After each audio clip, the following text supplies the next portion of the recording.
Simply amazing. You know, when I interviewed you for Endgame 8, 9 years ago, you talked about at the bottom of the rabbit hole is eugenics, is transhumanism, that they don't need human populations anymore in large numbers. The decision has been made not to build a world where humans go to space and where we have human dignity, but where humans don't have dignity, so that we expect to be basically reclamated, destroyed, phased out. What's the latest intel in that area? What's the latest that happened behind the scenes at Davos? And what's going to be on the agenda, if you know so far, at the coming meeting in a few months there in Austria? Well, I think, as we've talked about, I think it was 6 or 7 months ago, my last book in the United States is actually called Trans-Evolution, The Coming Age of Human Deconstruction. And in that book, basically, I explain, and you've been following this, and you've been talking about this, I think, longer than anybody in the world. You brought this to people's attention long before I decided to write this book, Trans-Evolution, that, we're living through this greatest paradigm change in the history of the human, planet Earth, of human society. And the changes we're seeing right now over the very short period of time into the future, are so paramount that they will forever change the very face of humanity. For example, those of us who have children who today are 6, 7, 8 years old, this is, you could pretty much safely say that this is the last 100% human generation of people on the planet Earth. Our grandchildren, they will not be human. They'll be transhuman, they'll be post-human, they'll be man-machines, they'll be cyborgs, they'll be beings who are not totally human as a result of incredible revolution in synthetic biology. So again, we're seeing this change from human to transhuman to post-human, and this change is going to lead to a completely different state of a human being into the very near future. And again, we're talking about progress and technological development, which the elite are using for their own advantage, because again, the point is, if using technology to increase the power of man over nature, that's an amazing thing. It's a positive thing. But if you're using technology to subjugate us a lot more than we already are subjugated, because there's a lot more people, it's a small planet with limited natural resources, so you have 1% against 99%, and for the Rockefellers of this world to eat, most of us have to die. I mean, you've talked about this ad nauseum in your documentaries, and I was honored actually to participate in one of them. Well, we were honored to have you, Daniel. We're going to talk about your documentary here in a moment and skip this network break, because all the time we have with you is so precious. But expanding on that, the way you quantify it in your latest book, which was just excellent research and material, I learned a lot reading it, is we've got to put that out there, that's the choice. They're building a world to get rid of us where we don't exist. That's the global architecture. That's what the social engineers are going for now. 50 years ago, there was a debate about it. Now that group has taken control. That's why things are moving so quickly. People need to know the future of our world has been decided if we let these people run things. But if the population is aware of their program, then all of this deindustrialization, all of this dehumanization will then make perfect sense, and we can stop it. I mean, Daniel, I don't see how they can get their program if you and I and countless others are exposing it. And like you said, 20 years ago, no one was talking about this. Now, this is becoming very, very mainstream, and I don't see how they're going to sell the idea of something so monstrous. Well, a great example, and I think, the greatest living example is Detroit. I mean, if you want to talk about deindustrialization, zero growth, demand destruction, all you need to do is look at Detroit. This was the engine of economic growth and industrial might in the United States for the past half a century. Today, it looks like something you see in a Will Smith, zombie post-apocalyptic film. And of course, people who live in the United States, who live in Detroit, who live in Michigan, who live, anywhere, and who are aware of what's going on in Detroit, have to understand that this is a prototype for the globalist elite for the rest of the world. They want the rest of the world, and you've talked about this, I think, again, longer than anybody I know. They want the rest of the world to look like Detroit, London to look like Detroit, Paris to look like Detroit, Moscow to look like Detroit. And if you kind of look at Europe, I mean, Greece already looks like Detroit. Portugal looks like Detroit. In Spain, you have 70% youth under 30 unemployed. Italy, is up in arms. Half of the country, from Rome down, is pretty much unemployed. Anywhere you go, the world is up in arms. South America, Southeast Asia, Canada, Africa, these places, this is what deindustrialization looks like. And again, if people are wondering why the elite are doing this, progress and development is directly proportional to population density. So if you have progress, you have technological, development and industrial development, you're going to have more wealth, more money, greater families, which means you're going to have more mouths to feed. And so for the Rockefellers of this world to eat, we have to die. It's really that simple. There's simply not enough food. There's enough space for now, but there's not enough food. So which is why on the one hand, what they're doing, and I talk about this in Trans Evolution, and you pointed out to me very well, this is exactly what they're doing. On the one hand, they're destroying the world's economy on purpose, the elite. But on the other hand, they're using their gazillions of their monies to actually invest in this incredible futuristic technology, which will make this divide between their power over the rest of humanity greater than ever.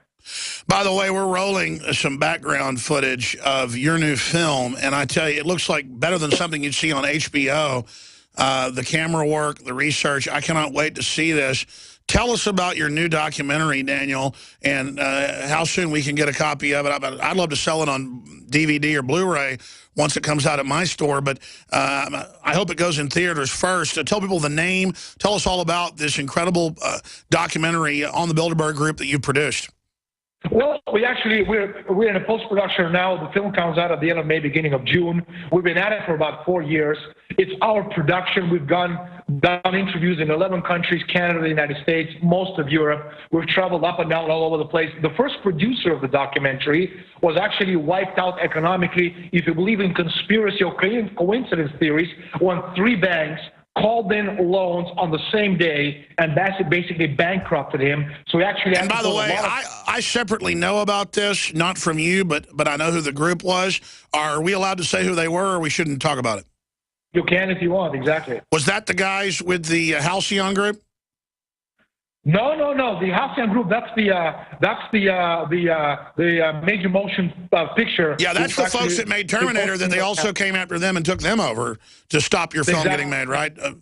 Yeah, no, these are not the people who are producing the documentary. These are other people in Spain, independent producers, people who... So this has happened twice then, if I'm correct? This happened twice. Once with the major motion picture, and now with the documentary, which is why it took us a bit longer. But it's almost with the post-production stages. I tell you a little anecdote. I sent a letter, an email to Martin Wolf, the Pulitzer Prize-winning journalist with the Financial Times, and I asked him for an interview, and I got a reply, and of course we're going to put it in the documentary. He said in the email, "How dare you make a documentary about the Bilderberg Group?" So the documentary is coming out at the beginning of June, end of May. We're in the post-production, and we're very, very close to the finish line. We're going to be over that finish line, and the film is going to be out, worldwide release. There's a lot of international large film festivals who are very interested.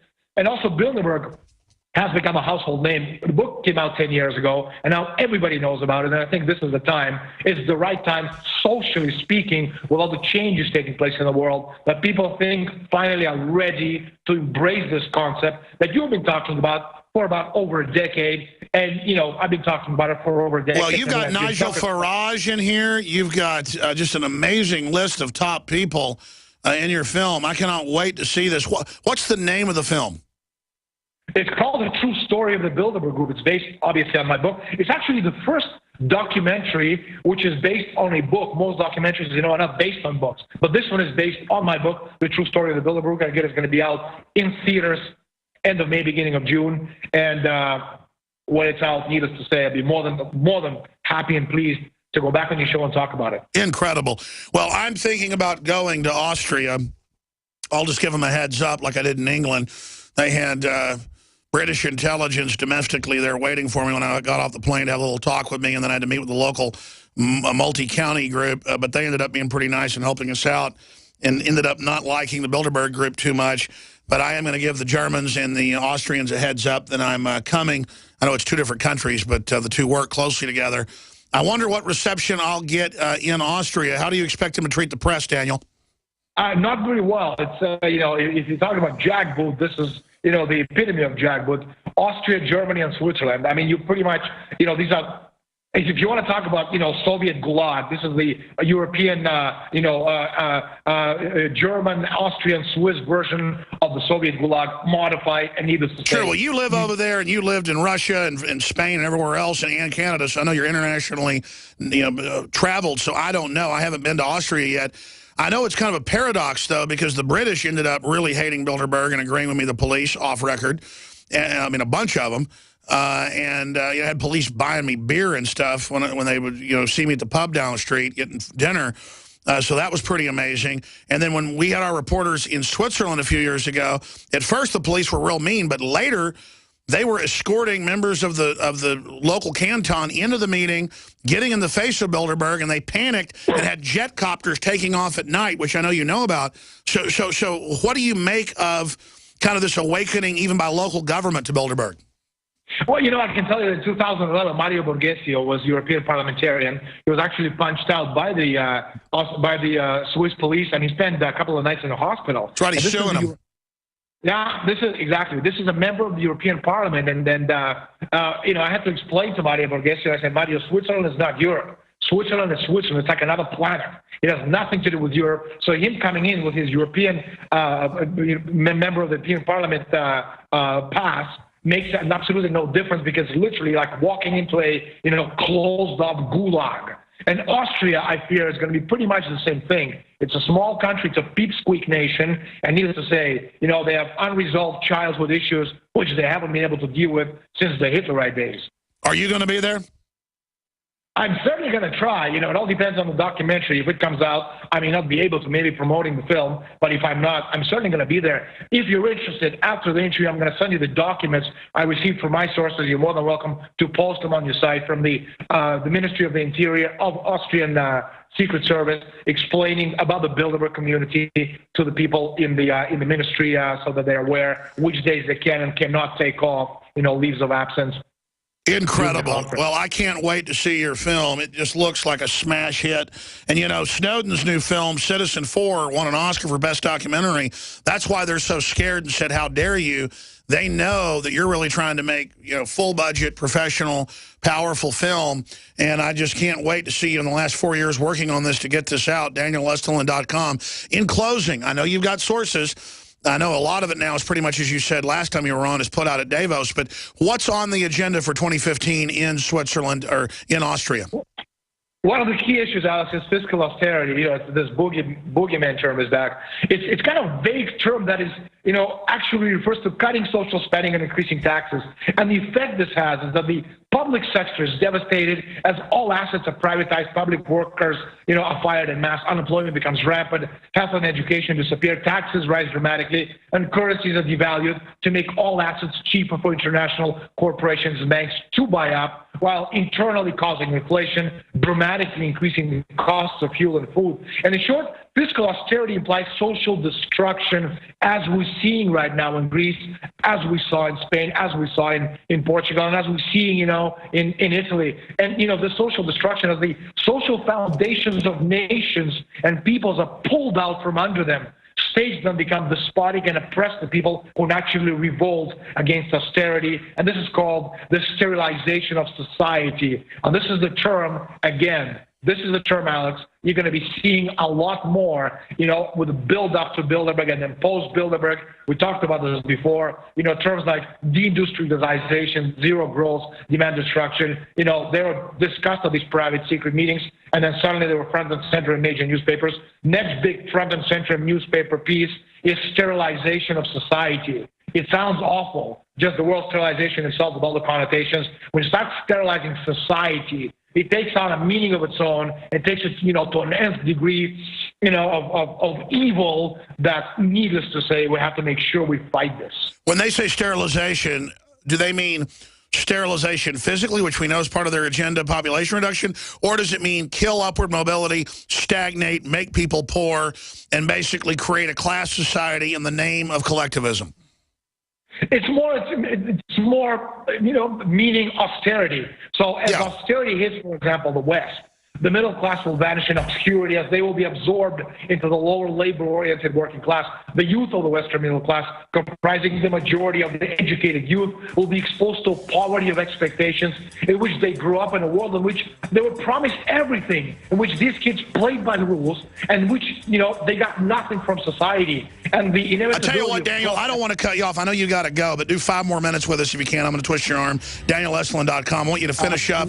So thank you so much on what their agenda is straight ahead. And then we'll cover world news and economic news after he leaves us. More with Daniel Estlin straight ahead. I'm Alex Jones.